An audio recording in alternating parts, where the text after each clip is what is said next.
choose the correct choices of following and justify ಏನು ಮಾಡಬೇಕು, justify 11th term of the AP is ಏನು ಅಂತ ಹೇಳಿ ಬೇಸಿಕಲಿ ಕ್ಯಾಲ್ಕುಲೇಟ್ ಮಾಡಿ ನೋಡಿ ಅಂತ ಹೇಳ್ತಾರೆ. ಇನ್ನೇನಿಲ್ಲ, ಪಾಸ್ ಮಾಡಿ ಟ್ರೈ ಮಾಡಿ.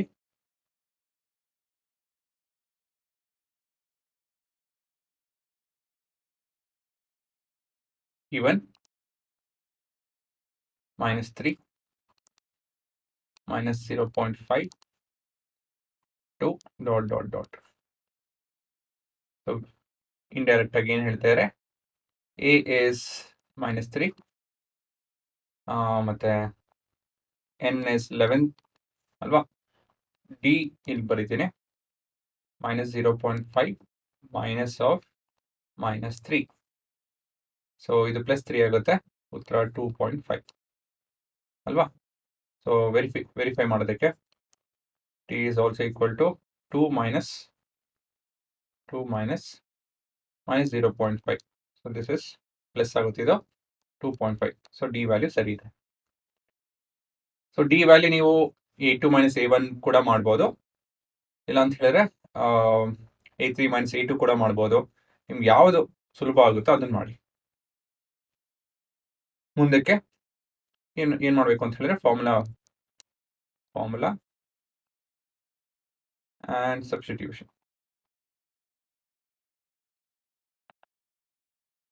ಸೊ ಫಾರ್ಮುಲಾ ಏನು, ನಮ್ಮ ಫಾರ್ಮುಲಾ ಬಂದು AN is equal to A plus N minus 1 into D.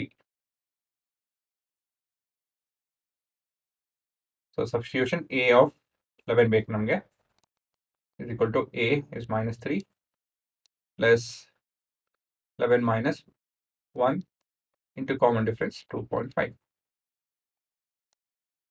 So ಇದು -3 plus 10 into 2.5, that is 25.